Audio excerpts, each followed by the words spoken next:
Hey, Mike. Yeah, what's going on? Hey, have you ever heard of turbo debt? No, what is that? Something to get me into debt faster? No, turbo debt is not to get you in debt faster. It's to help you get out of debt. Do you have over $10,000 in credit card, personal loans, medical, or payday loans? Of course I have debt. That's the American way. Au contraire, mon frere.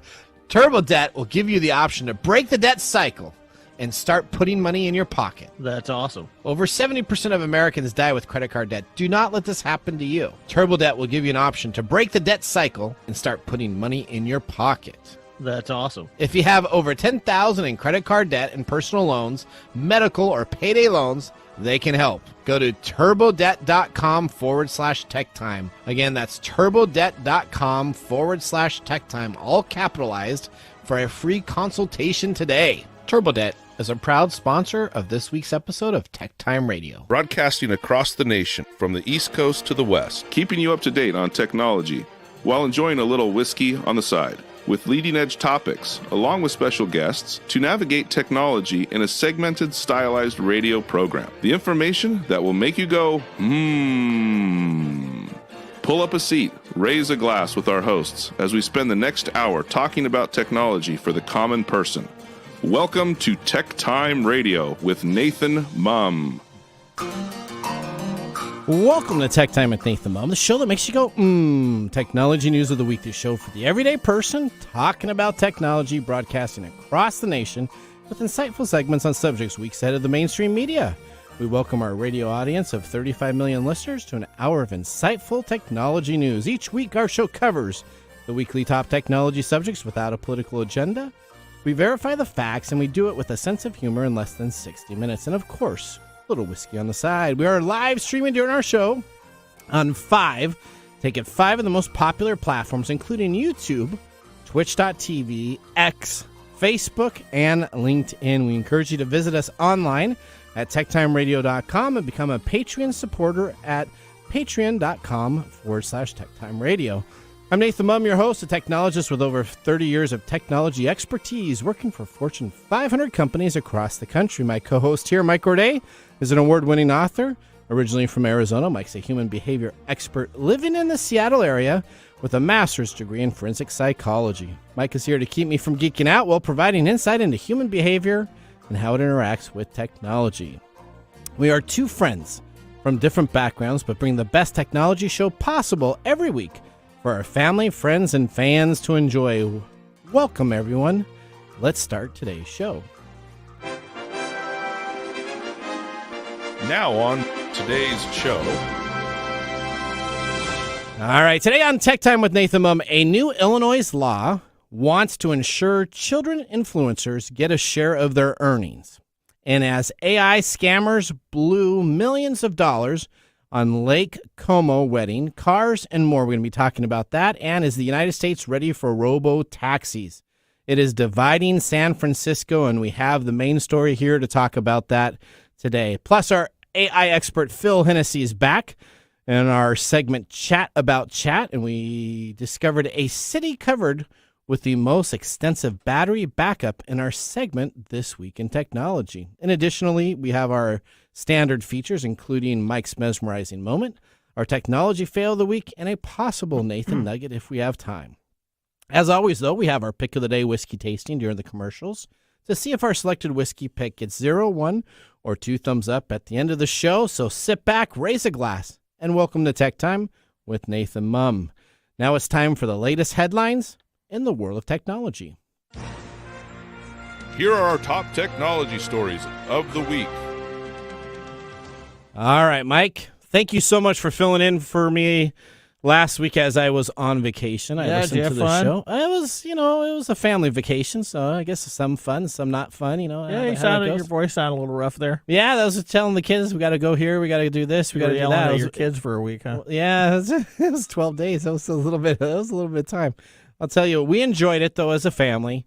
Probably our last family trip we'll do with the two boys, because I'm sure they're going to get spouses and other items that they'll be busy with their lives. Other items to add into the idea. All right, get those items out. Yeah, that's right. Okay, let's take a look at story number 1 here. Now, a new Illinois law wants to ensure children influencers get their share of earnings. Let's go to Mrs. Lopez from the All Things Considered podcast to get her details on this story. If you scroll through Instagram or TikTok or YouTube, you'll probably come across a family or parenting vlog or two. It's officially summer, and that means it's about 100 degrees outside here in Tennessee. And chances are the kids are a big part of those videos. Dad, hold me! Here we go. Dad! You got it? Oh, come on up. No. Oh, it's getting deep. And some of these videos, they earn money. Lots of money.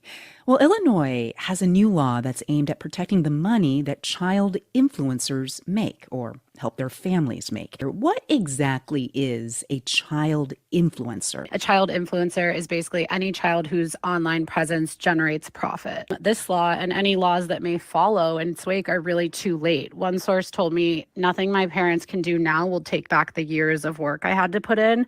Childhood cannot be redone. You get one shot at it.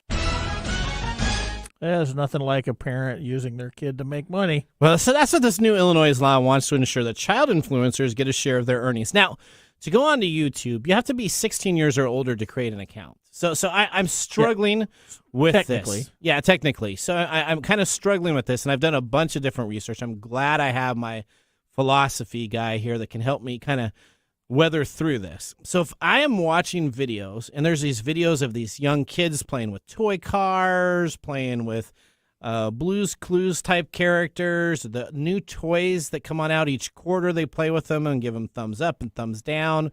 There's Timmy's Toys, where he does all these ratings. Now, these kids are like under the age of 10 years old. Mm-hmm. So the only way they can have an account is, of course, if their parents signed them up for an account, because they couldn't go on and sign up and do most of the acting itself.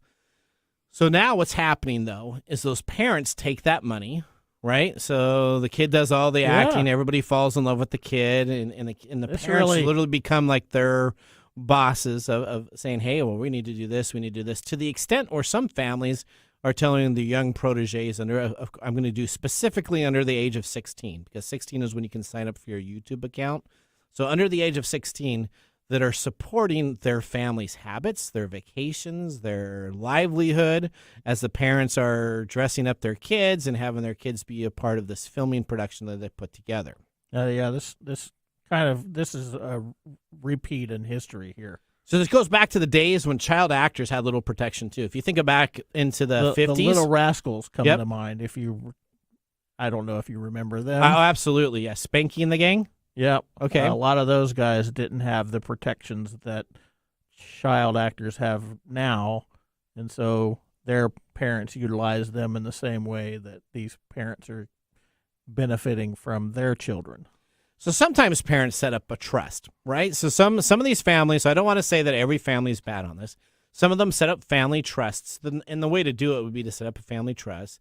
Everybody contributes to it. I mean, the mom and dad contributes a little bit to it also, and they're kind of the scene setters of what's going on, and the kid kind of takes it. But sometimes the kids are the star of their own accounts. Mm-hmm. Now, it comes to a practice that they call sharenting, so I guess like parenting and sharing, that might violate a child's privacy. Essentially, Illinois has taken the same legislation that France has that aims to protect child influencers and ensure that they receive a fair percentage of their earnings.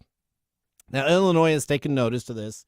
Essentially, this all happened because of a school project that a student did that investigated the lack of protection for children influencers across the United States. She shared her findings with state senators, and all of a sudden the state senators are like, wow, this is a great idea. We're going to now make legislation for this. So essentially, Illinois is in the process.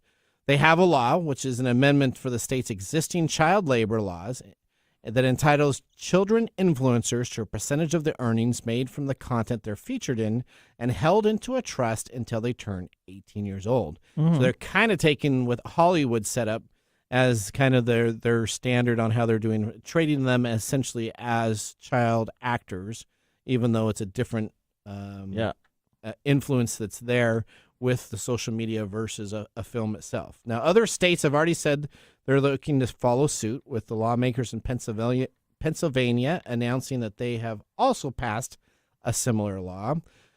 What's interesting is this is very similar to the Jackie Coogan's 1936 legislation. Jackie Coogan was a little rascal. Correct. In California. The actor discovered the parents had spent all of his earnings from starring in various films. So, your take on this, should kids, I'm going to speak specifically under 16 years of age, okay? Should they even be entitled to any of this money if they're not signing up for an account and essentially are being signed up by their parents? That's a little splitting. That's splitting some hairs, isn't it? Well, no. I mean, first off, you have to define what a child influencer is, right? So if you have your child on a family thing that makes money, does the child get a percentage of that? Or is it these accounts that are solely the children that are making the money? Well, see, if you set up an account on YouTube, let's take YouTube specifically for an example, and you're under the age of 16, YouTube doesn't have to pay you out anything because you actually violated their terms of engagement to actually have your content on there. That those accounts are generated by their parents. Correct. But their parents are then utilizing their children to make money for them, which is what? What is that? Exploitation. That's exploitation. Yeah. So thank you. So should they be paid for their efforts? Absolutely. Okay. And I believe the old child actor law means that they obtain or retain a majority of that money. Yep. And the parents are paid a stipend or an agent fee. An agent fee. That's so what they have. This is probably should echo that. I mean, the fact that we have to be talking about this is really an interesting. Well, see, we're weeks ahead of the mainstream media. Well, I will guarantee this is interesting commentary the next 2 on weeks, human society. This is going to be a big topic. These parents are exploiting their children in order to get money. Yes. Just like people are exploiting other things to get money. Yep. And now that we have to legislate this fair. So is that on YouTube? Should YouTube have to come up with monetization aspects that they pay out to individuals, or should that be something that they just pay out? I'm not really following how YouTube has anything to do with this. this. So let's say you're a child actor. I think this is specifically geared to the person who is getting paid, not the payer, not the person that's paid. But YouTube pays out based upon how many views someone has, yes, right? Yes, that's how you become an influencer, yep. Right? So I'm sure the law is aimed at the parents, not YouTube. That is correct. Right. Okay. But how do you actually monetize that? How do you make sure that that's actually happening? That's not up to YouTube. That's correct. That's up to the legislature okay. and how they're going to track and do this. Okay. But I mean, this is one of the. There's ethical layers to this about what people are doing to help encourage their children become quote unquote influencers. What that entails, the work that they do. If this Timmy the toy, whatever. Timmy's Toys. This was his idea and it blew up, and the parents saw this thing. It's like a 3-year-old, 4-year-old talking about thumbs up and thumbs down on toys. Okay, so this is his parents that are saying. Absolutely. So this is their brainchild, so to speak. And then if they're solely benefiting on the monetary income that this child is generating, that's exploitation. That's illegal. Okay. All right. Let's move on to story number 2. All right. Well, we're going to talk about AI because that's always fun. Yep. Amazon AI scammers blew millions on a Lake Como wedding and cars and other things, the Federal Trade Commission has alleged. Okay. So you're just talking about YouTube, right? Yep. How do you like those ads that come on in the right smack in the middle of your YouTube watching and tell you can earn money on Google by using AI and you don't have to do anything? Well, so anything that comes on and tells me that I can earn money for doing nothing, I have yet to find any financial businessman, that went to work and said, you know what, I make billions of dollars a day doing nothing. I don't know any of them. I mean, even the CEOs of large corporations, they have a lot of business meetings they have to take care of, management stuff they have to take care of, board meetings.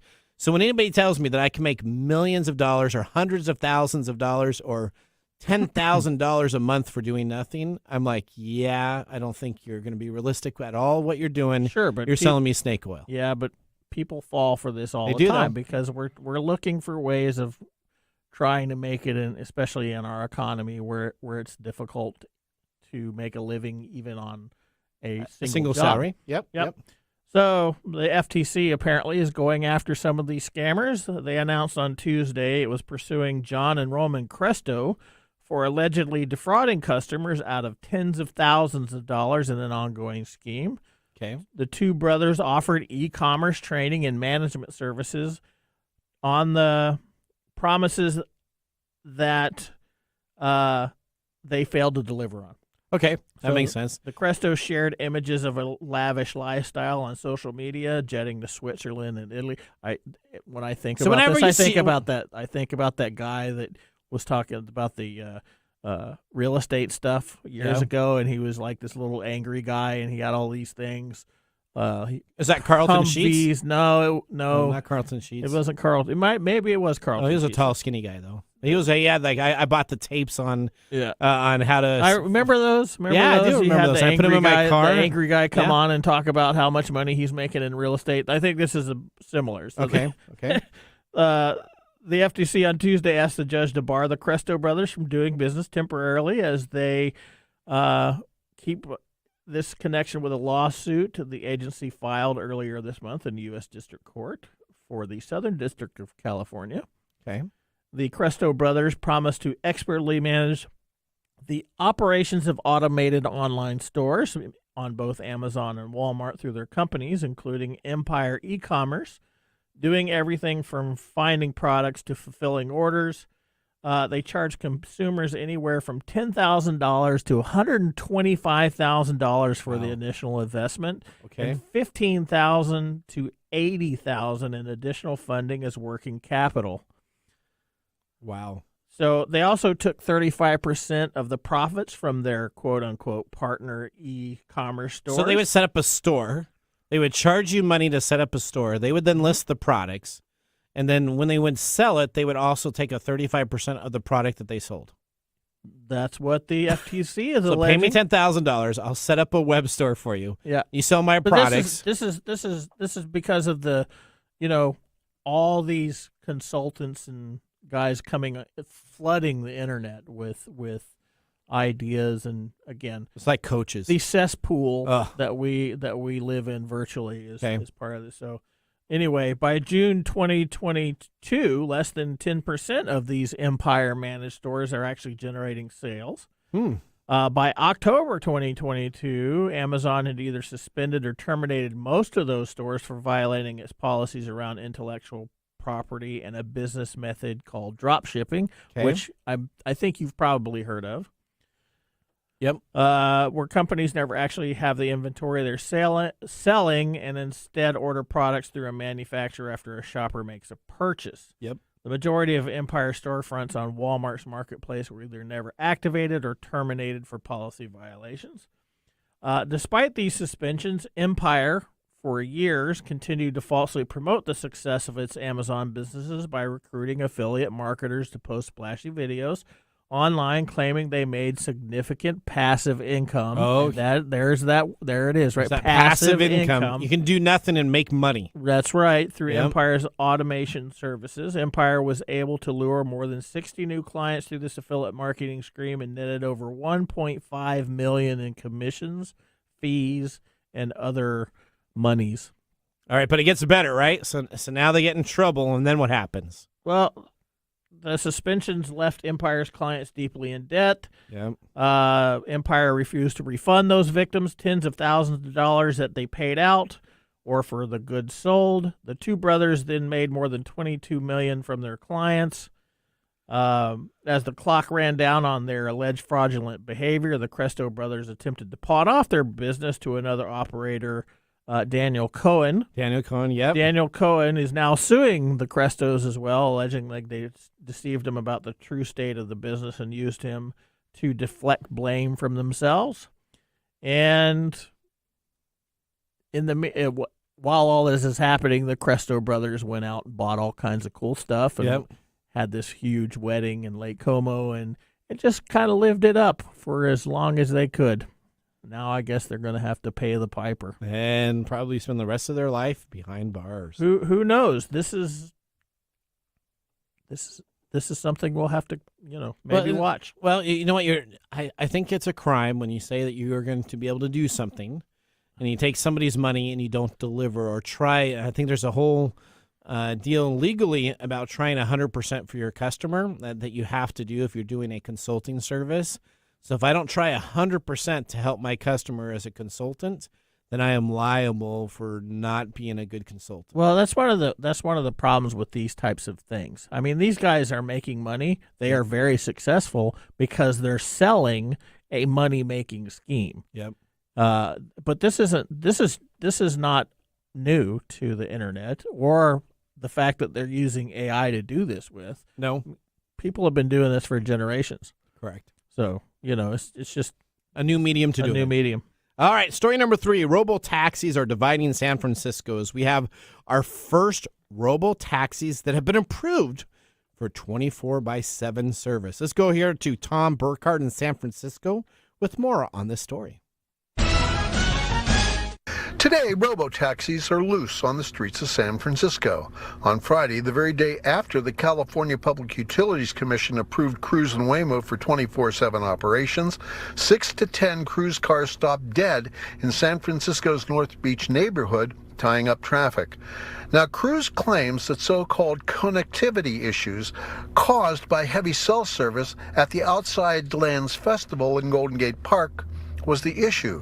5 miles away. It's profoundly frightening, and they may well create technological solutions, but as our fire chief has said, this is not ready for prime time. You have this vehicle that's blocking the road and an ambulance can't get through or a fire truck can't get through.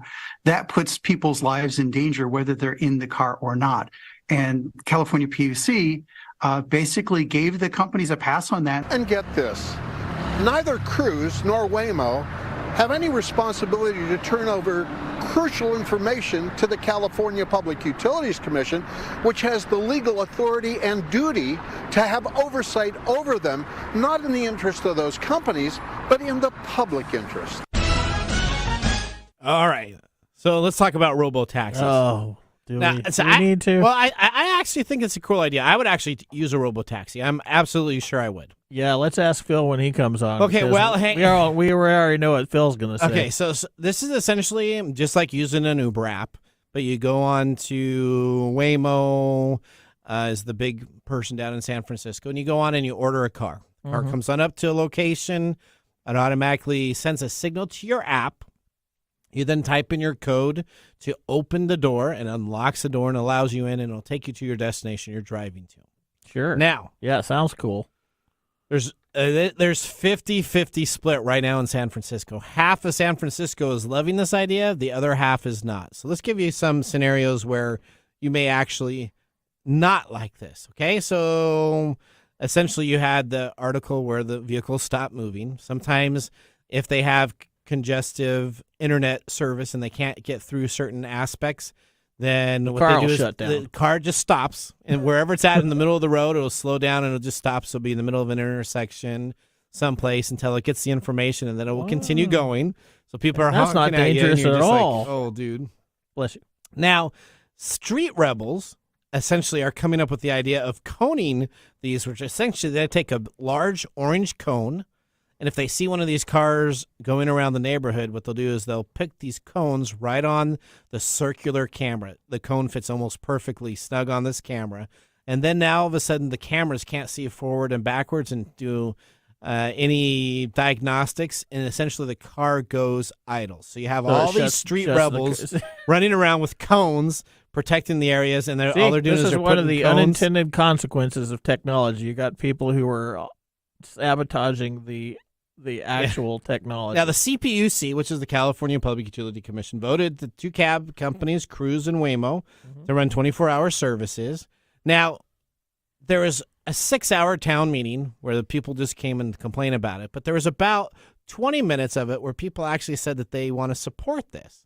So essentially, let's give some examples why somebody would want to do this. Jessie Walensky, who is blind, said that she has been harassed by Uber and Lyft drivers and been taken advantage of. And she says the car would provide me with a level of safety I've never experienced before. There's also a mother who says sending taxi drivers have been rejected when they saw that she had a child car seat.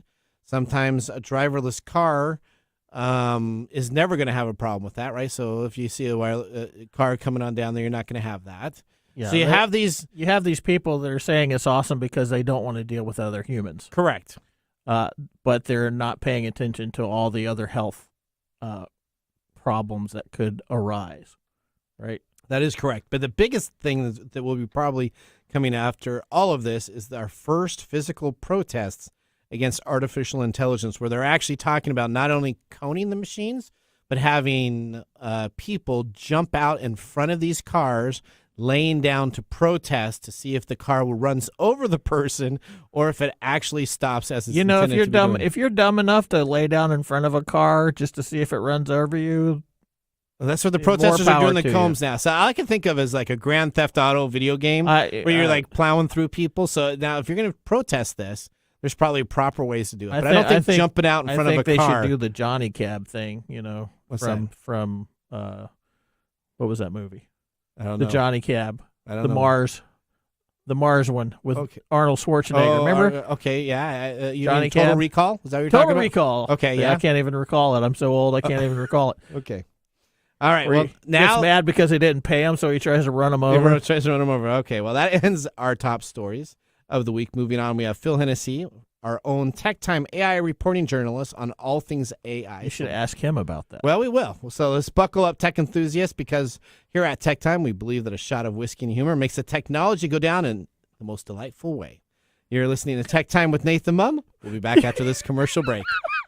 Hello, listeners. We're excited here at TechTime Radio, aren't we, Mike? Oh, no. We have an announcement to make. We are so excited to be a part of the new launch of iTalk Radio Live, the internet 24/7 streaming service. You will still be able to listen to us live here at Kixie 880 and KKNW and all of our affiliate stations, but you'll be able to listen to us at 8 a.m. Monday, Tuesday, Wednesday, Thursday, and Friday now. We look forward to this new opportunity to provide you TechTime Radio every weekday. And again, you can always catch us online at techtimeradio.com.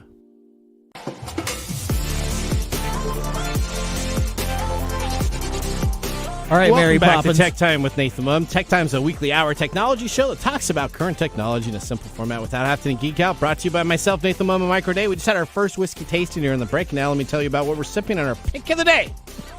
Today we have chosen the Early Times Bottled in Bond Bourbon, 100 proof, $20.95. Now, from Earlier Times website, it says, from our rich heritage, we have unearthed bourbon's inspiration to create a legacy expression that pays homage to the Early Times Bottled in Bond Bourbon from 75 years ago. This true old-style Kentucky bourbon honors the high standards of historic bourbon making set forth in the U.S. Bottled in Bond Act. Soft caramel corn meads with the shortbread cookies, coated with a hint of chocolate and oak. A trace of cinnamon spice lingers in the deep sweetness, while the hints of caramel corn linger on. Now, this is the company we've had on quite a bit. It's Sazerac Company. It's an early time distilling company from Louisville, Kentucky. Straight bourbon. It's 100 proof, 79% corn, 11% rye, 10% malted barley, $20.95. So it's in the Nathan Mumm price list. I'm liking this. What's your take on the Early Times so far? It's a really tasty sip so far. I taste the cinnamon.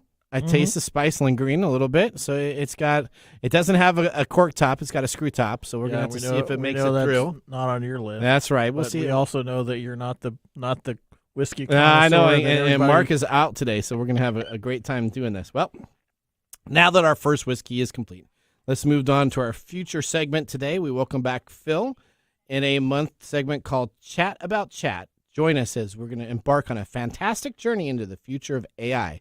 Once a month, we have Phil, our technology robotics expert, bring us up to speed on all of the information in chat. So let's start our video stream now. Welcome to the AI segment, Chat About Cat, with our TechTime guest, my favorite humanoid, Mr. Phil Hennessy. All right, Phil, today we want to talk about two topics that seem very different: hurricanes and alien radio signals. Now, I know you are in Florida. I just left Florida, and there is a huge hurricane coming in right now. So this seems to be a perfect topic to talk about AI with. Hopefully you are safe and you're bunkered in and everything's good to go. We're safe and bunkered in. It looks like we're going to, where I'm at, Northport, south of Tampa, we're going to miss the most of it. It's going further north than we thought. So that's great. Well, hi, Phil. Welcome to the show. Hey, Mike. Thank you, man. All right. Okay, so let's talk about these two topics. How do they both have something in common? Sure. Well, they're both very complex systems. In this case, we're looking for the alien signal. We're looking for different signals that could be from a advanced race out in space, and then for hurricanes, we're also looking at large amounts of data, and we're trying to figure out, hey, how do we know where the hurricane is going to go next, or is this signal a real signal? And there are very complex data patterns and signal analysis we have to do, and artificial intelligence is changing the way we do that to get us more accurate, faster computation, and either to identify signals better, faster, or to figure out if that hurricane is going to be a Cat 2, Cat 4, or go into Tampa versus go up to Pensacola. Okay, all right, so we got alien radio signals. We talked a little bit about that on the show 2 weeks ago, so I'm excited to see where AI can take that. Yeah, we know. And I am all about buddy. alien. All right, and then we got the hurricane. So tell us a specific AI and research that are used. We're going to talk about the hurricane research first. Let's do that. Then we get to the fun stuff about the alien radio signals. So tell us, what is AI being done to help hurricane research? This is a positive aspect, so tell us what's being done on that. I was just going to say that this is one of the positive things. We're talking about AI, not about what you guys were talking about earlier. That's all we talk about is all the negative stuff. Well, those make headlines normally a little bit, negatives a little bit. So we're excited to have positive stuff. So let's talk about positive stuff. What the neat thing they're doing is they're able to do now is they're able to take what with machine learning AI is they can take all of the previous hurricane data, load it in to their new algorithms and detectors in simulation, and see if they can predict what hurricanes will do.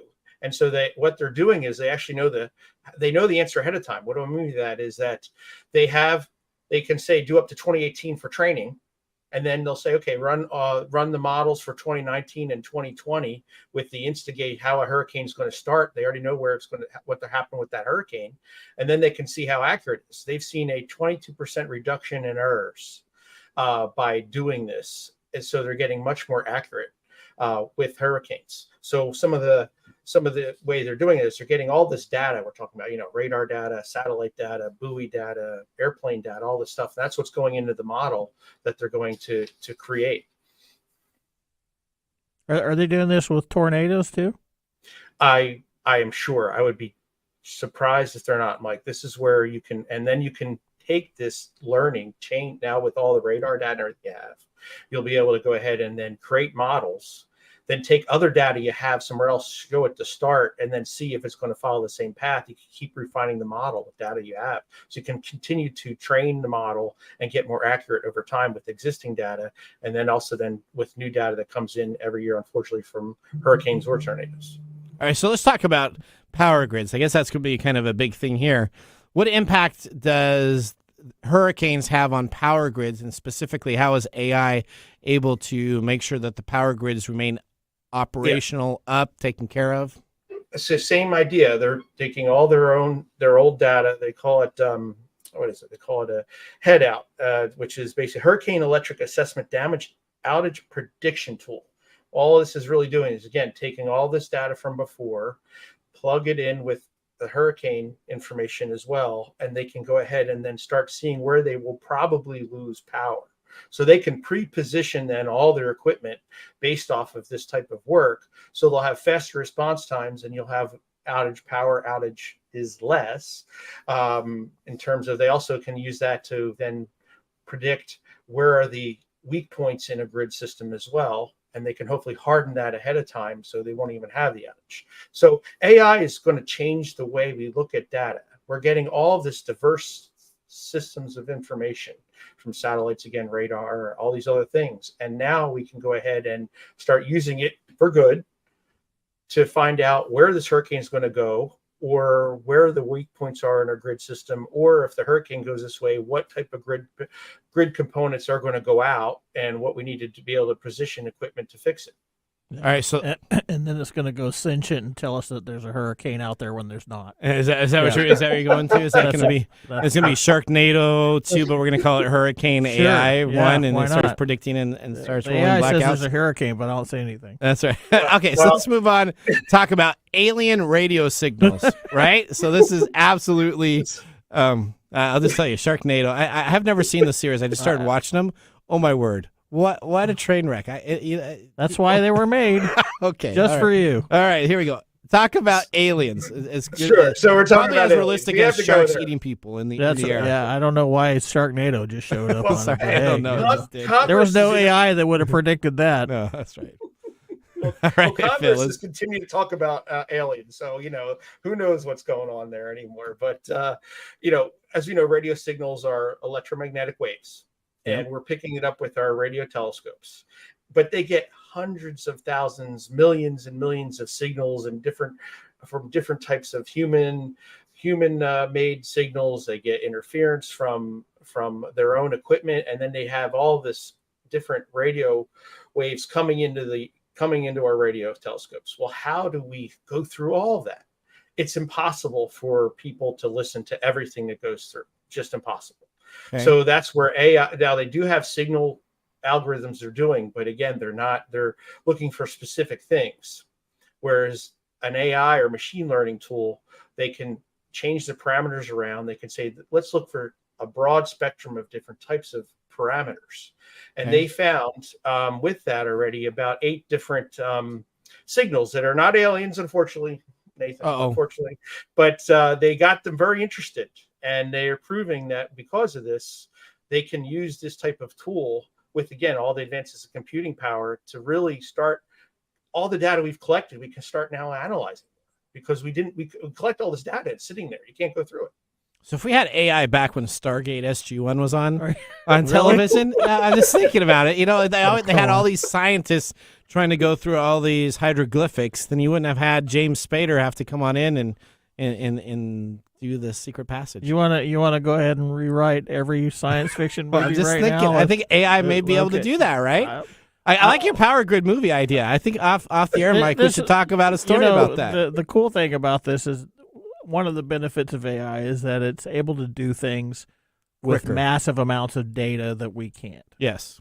And that's what is parsing out all this data. And that's what's exciting. It's not rewriting Stargate. Okay. And that's the whole point here. That's how you can connect hurricanes and alien radio signals. It's through AI. Yeah. Okay. AI. All right. There you go. That's how you go. I wonder if Fermi is like turning around in his grave. All right. Okay. All right. Any other AI interesting items before we have to let you go here, Phil? Anything else? I do have one a little bit off topic. My first robotics team I had. We built and deployed the first commercial scrubbing robot in the world for universities and airports and stuff. And I came on board after it was out in the market as a pilot at that point in time. And I saw a movie of it with a parent. This is in Australia. Yeah. This robot scrubbing the floor in a mall. The parent is letting the 5-year-old play tag with the robot. Ooh. And so I would play that clip to every engineer I had after that and say, you're designing for safety because parents let their kids play tag with our robot. Yeah. And so you have to take that into consideration when you're doing this. So it cringes me when people say they're going to jump in front of a car that's AI controlled. We had a segment, 3 years ago, something like that. Nathan said there's no perfect sensor. Yeah. And this is exactly why.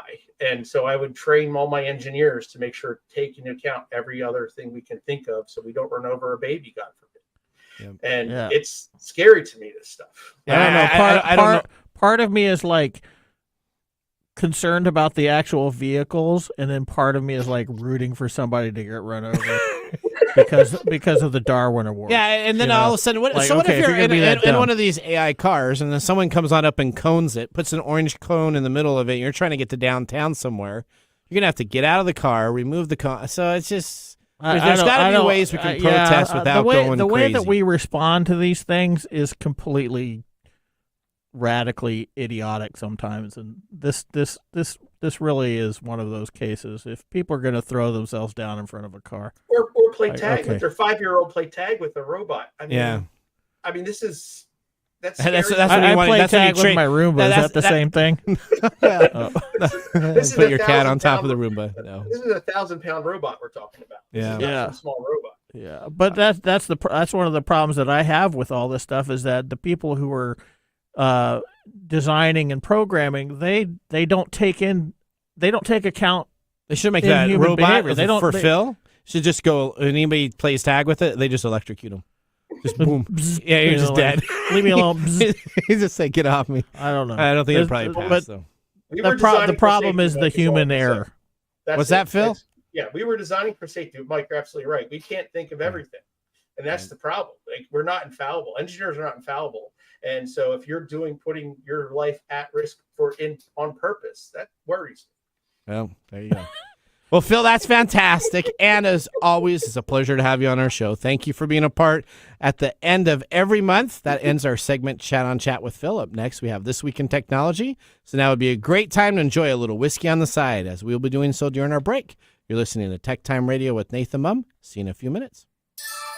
This is Mark. And Greg. For Copiers Northwest. With a terrific offer. Called Printer Care Plus. It's simple. Buy HP printer cartridges from Copiers Northwest and we'll service your current printers for free. That sounds too good to be true. It's made possible due to our HP Copiers Northwest relationship. Copiers Northwest is an HP Platinum partner. One of only 2 in the entire Northwest. And now with Printer Care Plus, Copiers Northwest will provide free printer service. As long as they purchase genuine HP cartridges from Copiers Northwest. That's right. IT departments no longer have to service printers. Or fix paper jams with Printer Care Plus. They can focus on more strategic initiatives. And let our experienced technicians keep their HP printers up and running. Sounds like a love-love relationship for IT departments. Don't get too carried away. So how do they get more details on Printer Care Plus? Call Copiers Northwest today, 206-282-1200, or visit copiersnw.com. Copiers Northwest. New ideas, new solutions.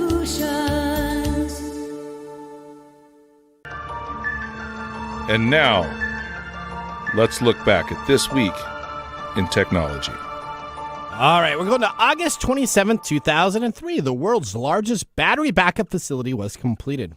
Now, the city of Fairbanks, Alaska, connected to what is known as the largest battery backup ever developed. Designed to help prevent serious blackouts that plagued the city over 2 to 3 years previously, the battery could provide power to the city for a few minutes, just enough time to start up the city's backup diesel generators. The battery contained 13,760 cells, covering more than 10,000 square feet.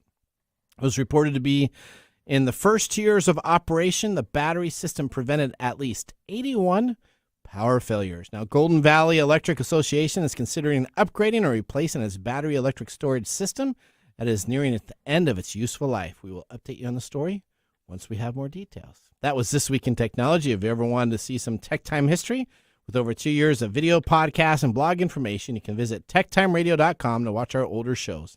Or join the Tech Timers Facebook group to talk with us live all the time. We're going to take a commercial break. When we return, we have Mark's Mumble Whiskey Review brought to us by Mr. Gourdet and our Technology Fail of the Week. See you after the break. Hello, my name is Arthur, and my life's work is connecting people with coffee. Story Coffee is a small batch specialty coffee company that uses technology to connect people to each product resource, which allows farmers to unlock their economic freedom. Try our Medium Roast Founder Series coffee, which is an exotic bourbon variety that is smooth, fresh, and elegant at storycoffee.com. That's STORI coffee.com. Today you can get your first bag free when you subscribe at storycoffee.com with code TechTime. That's STORI coffee.com. The segment we've been waiting all week for, Mark's Whiskey Mumble.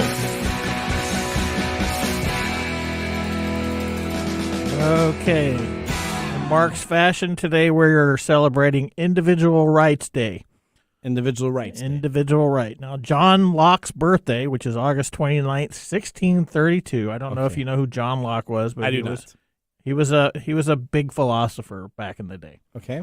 So his philosophy teachings are celebrated on Individual Rights Day.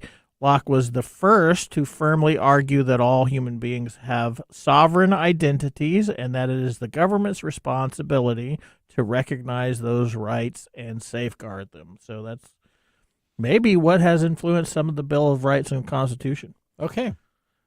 Since we're talking about 1600s and early times, let's chat about early times bottle and bond bourbon. Created in 1860 by John Henry Jack Beam. Oh, is that one of the brothers of the Bean brothers? Son of David Beam. Okay. Jim Beam's brother. Okay. All right. There you go. Early times grew up during the early days of the country when most of America was still country. The name Early Times was chosen as a tribute to the old-fashioned method of making whiskey, which included mashing grain in small tubs and distilling the whiskey in copper stills over open flame. Today, the process of distilling Early Times is much more exacting, while still reminiscent of the original American whiskey experience.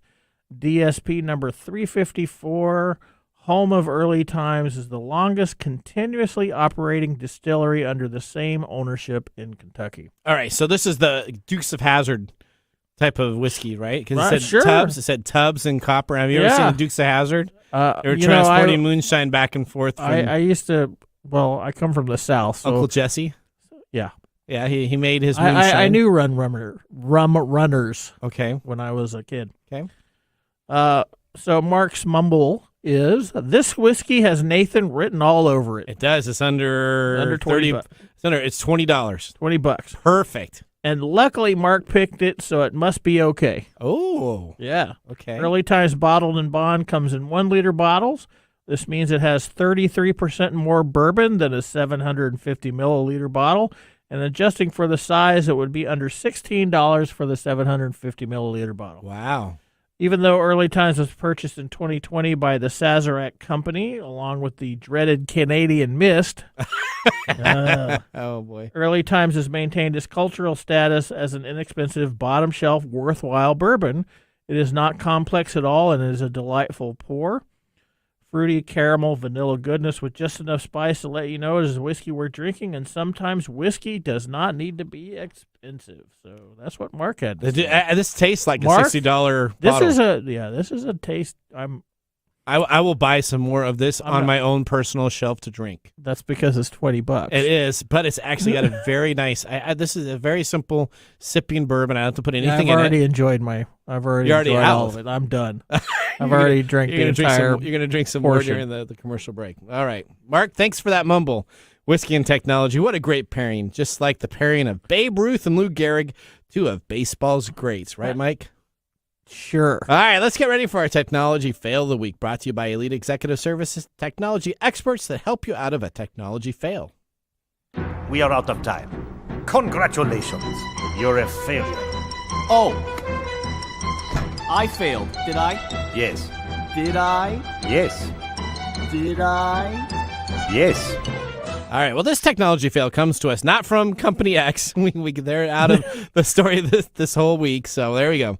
Comes to us we from, didn't talk about them once. I know. Comes to us from Toyota as a software glitch. Now, Toyota today was hit by a technical glitch, forcing it to suspend production on all 14 factories in Japan. Uh-oh. The world's biggest automaker gave no further details on the stoppage, which began Tuesday morning, but said that it did not appear to be because of a cyber attack and was likely a bug in their software program. The company said the glitch prevented its systems from processing orders for parts, resulting in a suspension of dozens of factories and 25 production lines on Tuesday morning. The company later decided to halt the afternoon shift of the two other operational factories, suspending all of Toyota's domestic plants over 28 production lines.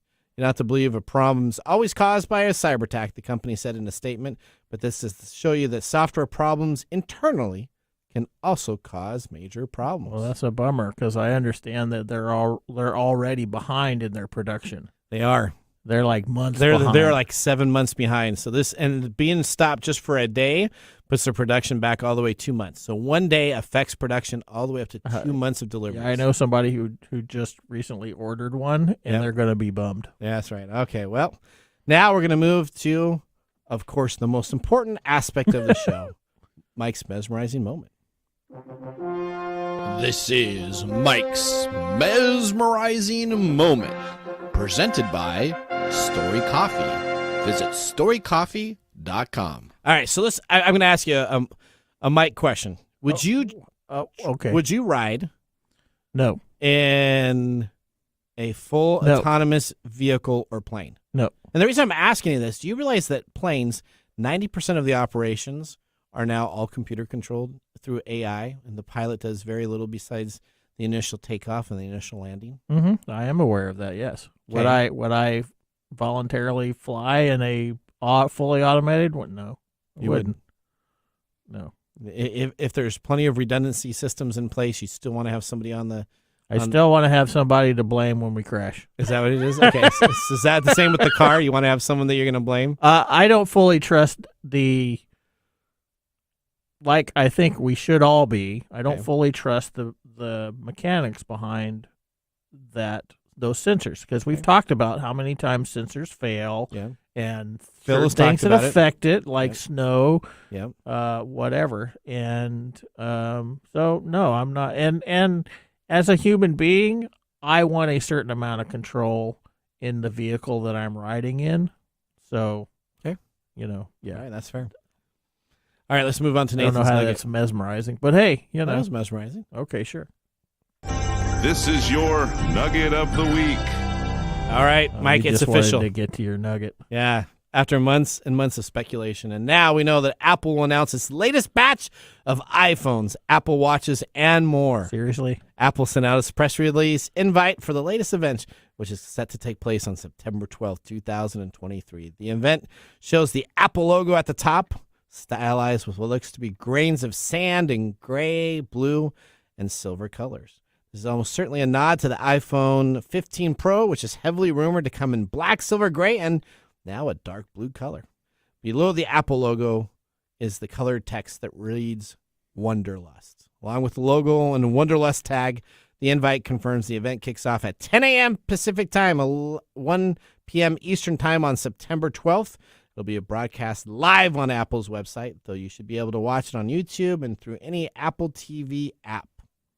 Are you excited for your new iPhone? No. Apple is the only company that can release a product yearly, build up such a hype for it, where they'll have thousands and thousands of people lining up to drop down another 1K. That's called cult behavior. Dude, it is just amazingly. And you know what? I'm actually excited because I want one of the new Apple 15. I have a 11. Are you serious? I have 11. You're going to line up to get it. Well, you never get a brand new phone. I know, but I have this urge, so I don't know. There you go. You got a Wanderlust instead of a Wanderlust, which it should be Wanderlust, not Wonderlust. I said, well, that's their marketing. They get paid billions of dollars. Their marketing is pretty good. Okay, whatever. Maybe you should go work for their marketing. I don't really need to go work for them. Though. All right, let's move on to our pick of the day. All right, today there it is. There it is. And now our pick of the day for our whiskey tastings. Let's see what bubbles to the top. All right, Odie, thanks for hitting that. We got the Early Times Bottled in Bond Bourbon, 100 proof, $20.95. This is the Sazerac Company, Inc. Our Early Times website says its rich heritage of 75 years makes it a true old Kentucky bourbon, honored by the standards of historical bourbon making throughout the United States. Yeah, well, I'm not going to go in for all the buzzwords in there, but I like it. You like it? Yeah, I'm going to give it a thumbs up. Going to give it a thumbs up? All right.